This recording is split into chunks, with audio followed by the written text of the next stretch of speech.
పల్నాడు జిల్లాలో భారీ అగ్ని ప్రమాదం జరిగింది. బయో డీజిల్ బంకులో డీజిల్ ట్యాంకర్ ఒక్కసారిగా పేలినట్లుగా తెలుస్తోంది. ఈ ప్రమాదంలో ఒకరు ప్రాణాలు కోల్పోయారు, మరొకరి పరిస్థితి విషమంగా ఉంది. అక్కడ మంటలు భారీగా ఎగిసిపడుతున్నట్లుగా తెలుస్తోంది. ఫైర్ ఇంజిన్లతో సిబ్బంది మంటలు ఆర్పే ప్రయత్నం చేస్తున్నారు. రెంటచింతల మండలం పాలువాయి జంక్షన్లో ఈ ఘటన చోటు చేసుకుంది. ఒక బయో డీజిల్ బంక్లో ఈ ప్రమాదం జరిగినట్లుగా మనకు తెలుస్తోంది. ఒక ట్యాంక్ ఒక్కసారిగా బ్లాస్ట్ అయినట్లుగా చూస్తున్నాం, మనం స్క్రీన్లో చూస్తున్నాం. పాల్వాయి జంక్షన్ రెంటచింతల్లో ఈ ఘటన చోటు చేసుకుంది. భారీగా ఎగిసి పడుతున్నటువంటి అగ్ని కీలల్ని మనం చూస్తున్నాం. మొత్తం ఆ ప్రాంతం అంతా కూడా పొగతో కమ్ముకుపోయినట్లుగా తెలుస్తుంది. వెంటనే స్పందించిన అగ్నిమాపక సిబ్బంది అక్కడికి చేరుకొని ఆ మంటలను ఆర్పివేసే ప్రయత్నం చేశారు.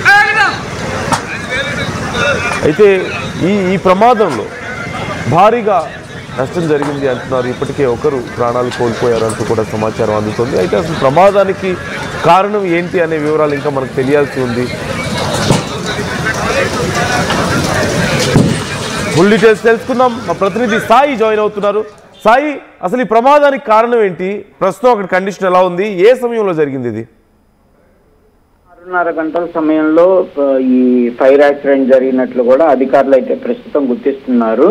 గత 20 రోజులుగా కూడా పల్నాడు జిల్లా రెంటచింతల మండలంలో ఉన్నటువంటి ఈ బయోడీజిల్ కి సంబంధించినటువంటి బంకుని 20 రోజులుగా వాడకుండా ఉంచారు. ఆ తర్వాత ఈ రోజు ఉదయం సమయంలో డీజిల్ రావడంతో దానిని బంకులు ఫిల్ చేస్తున్నటువంటి సమయంలో ఒక్కసారిగా కరెంటు అంటే ఆన్ చేశారనే విధంగా తెలుస్తుంది. దాంతో షార్ట్ సర్క్యూట్ అవ్వడంతో ఒకసారిగా మంటలు రేగినట్లు కూడా అక్కడ స్థానికంగా ఎవరైతే ఈ ప్రమాదాన్ని చూసిన వాళ్ళు కూడా చెప్పినట్లు అధికారులు చెప్తున్నారు. అయితే ఆ అంచనా అధికారులు కూడా ఇదే అంచనా వేస్తున్నటువంటి పరిస్థితులు కనిపిస్తున్నాయి. దీంతో ఒక్కసారిగా మంటలు రేగటంతో ఈ ఎవరైతే పనిచేయడానికి వెళ్ళినటువంటి ఇద్దరు వ్యక్తుల్లో రషీద్ అనేటటువంటి వ్యక్తి ఆ మంటల్లోనే చిక్కుకొని చనిపోవడం జరిగింది. మరో వ్యక్తి తీవ్ర గాయాలై రోడ్డు మీద పడిపోవడంతో అతన్ని వెంటనే దగ్గరలో ఉన్నటువంటి ప్రభుత్వ ఆసుపత్రులకు కూడా తరలించడం జరిగింది. అయితే ఈ బంకు నిర్వహణ అనేది కూడా అనాథరైజ్డ్ గా జరుగుతుంది అనే విధంగా కూడా అధికారులు అయితే చెప్తున్నారు. పూర్తి స్థాయిలో అయితే దీని పర్మిషన్ కి సంబంధించినటువంటి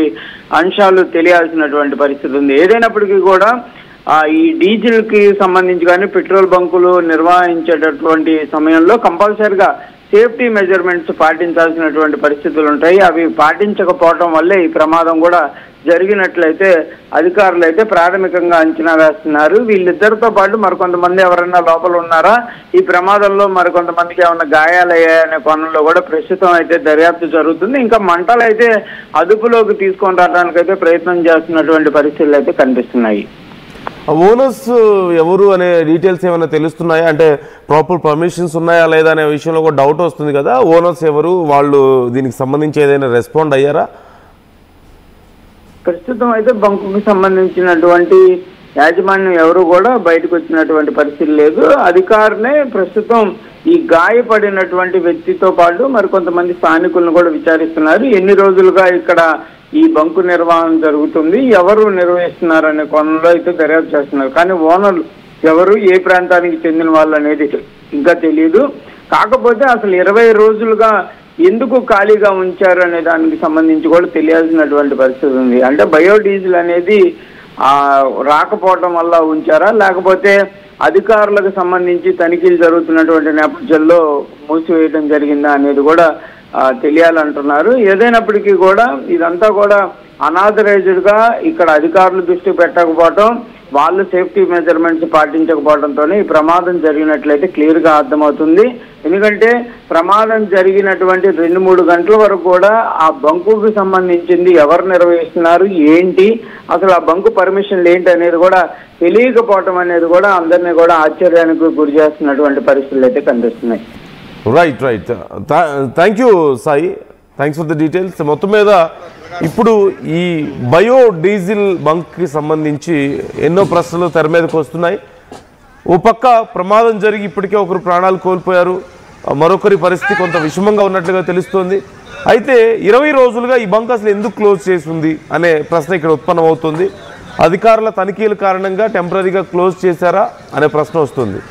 అయితే అసలు ఈ బంక్కి పర్మిషనే లేదు అంటున్నారు. మనం స్క్రీన్లో చూస్తున్నాం. ఒక ప్రాపర్ మెయింటెనెన్స్ కానీ అక్కడ ఏ విధమైనటువంటి సేఫ్టీ ప్రికాషన్స్ కానీ కనిపించడం లేదు. అలాగే బంకుని ఆనుకొని ఎవరు జనావాసాలు ఉండడానికి అవకాశం ఉండదు ఖచ్చితంగా, ఫ్లేమబుల్ కాబట్టి. సో కానీ అక్కడ పక్కనే మనకు కనిపిస్తూ ఉన్నాయి చిన్న చిన్న కట్టడాలు మనకు కనిపిస్తూనే ఉన్నాయి. అసలు ఒక బంకు నిర్వహించేటువంటి విధానంలో ఎక్కడ ఇది కనిపించడం లేదు, ఏదో ఒక స్టోరేజ్ లాగా కనిపిస్తుంది. సో మరి దీనికి అసలు పర్మిషన్ ఎవరు ఇచ్చారు, అసలు పర్మిషన్ ఉందా లేదా, యజమానులు ఎవరు అనేది కూడా ఇంకా తెలియాల్సి ఉంది. ఖచ్చితంగా ఇల్లీగల్గా నిర్వహిస్తున్నటువంటి బంక్గా తెలుస్తోంది. వీలైనంత త్వరగా ఈ అంశానికి సంబంధించి విచారణ జరిపి కఠిన చర్యలు తీసుకుంటామంటే అధికారులు చెప్తున్నారు. మరోవైపు ఈ ఘటన జరిగిన కనీసం 2-3 గంటల వరకు కూడా ప్రాపర్ ఇన్ఫర్మేషన్ ఎవరికి తెలియదు, పోలీసులకు కూడా అక్కడ ఇన్ఫర్మేషన్ తెలియదు అంటున్నారు. సో దీనికి సంబంధించి కూడా ఇప్పుడు విచారణ జరుగుతుంది. ప్రస్తుతం మనం చూస్తున్నాం అక్కడ భారీగా ఎగిసిపడుతున్నటువంటి మంటలను ఆర్పివేసే ప్రయత్నం చేస్తున్నారు.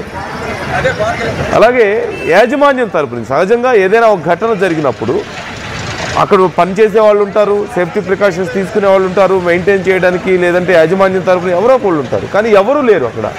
కేవలం అక్కడ స్థానికులు మాత్రమే వెంటనే రెస్పాండ్ అయ్యి అక్కడ ఏదో కొంత ప్రయత్నాలు చేసినట్లుగా తెలుస్తుంది. మరోవైపు ఫైర్ సిబ్బంది అక్కడికి చేరుకున్నప్పటికీ కూడా ఇంటెన్సిటీ తెలియకపోవడం, ఆ ప్రమాదం ఇంటెన్సిటీ ఏ స్థాయిలో ఉంది, మరి ఎన్ని ఫైర్ ఇంజిన్స్ కావాలి అనేది ఇమ్మీడియట్గా అధికారులకు కూడా ఎవరు చెప్పేవాళ్ళు లేకపోవడం, ఆ డీటెయిల్స్ ఇచ్చేవాళ్ళు, వాటి వల్ల కూడా కొంత లేట్ అయినట్లుగా తెలుస్తుంది. ఆ మంటలను అదుపులోకి తీసుకురావడం చాలా కష్టపడాల్సిన పరిస్థితి అక్కడ అధికారులకు కూడా ఉన్నట్లుగా కనిపిస్తుంది. స్క్రీన్లో మీరు చూస్తున్నారు, స్థానికులు కూడా కొంతమంది అక్కడికి వచ్చారు, వాళ్ళు కూడా కొంత హెల్ప్ చేసే ప్రయత్నం చేస్తున్నారు. మరోవైపు పోలీసులు అక్కడికి చేరుకున్నారు, ఫైర్ సిబ్బంది అక్కడికి చేరుకున్నారు. భారీగా ఎగిసిపడుతున్నటువంటి మంటలను మీరు చూస్తున్నారు. And there is no proper construction, at least మనకి కనిపిస్తుంది. ఒక పెట్రోల్ బంక్ కానీ లేదంటే ఒక బయోడీజిల్ బంక్ అయినా సరే బేసిక్ మెయింటెనెన్స్ అనేది ఉంటుంది కదా, కానీ అక్కడ మనకి కనీసం మెయింటెనెన్స్ కనిపించడం లేదు. కేవలం ఏవో కొన్ని ఒక షెడ్యూల్ లాంటివి వేసేసి అక్కడ నిర్వహిస్తున్నటువంటి పరిస్థితి కనిపిస్తుంది. అంటే ఇది ఇల్లీగల్గా నిర్వహిస్తున్నారనే ప్రశ్న వస్తుంది. ఓనర్స్ కూడా ఎవరు రాలేదు. మరోవైపు 20 days నుంచి క్లోజ్ అయి ఉన్నట్లుగా తెలుస్తుంది. ఎన్నో ప్రశ్నలు. ఈ అంశానికి సంబంధించి RTV మరింత సమాచారాన్ని తెలుసుకునే ప్రయత్నం చేస్తుంది, మీకు ఎప్పటికప్పుడు అప్డేట్స్ అందిస్తూ ఉంటుంది. మీ ఒపీనియన్స్ ఏంటి, జరిగినటువంటి ఘటన పట్ల మీ అభిప్రాయాలను కూడా మాతో తెలియజేసే ప్రయత్నం చేయండి. బయోడీజిల్ బంక్స్ ఇలా మీ ప్రాంతాల్లో ఎక్కడైనా మీకు గమనించారా, అక్కడి పరిస్థితులు ఎలా ఉన్నాయి,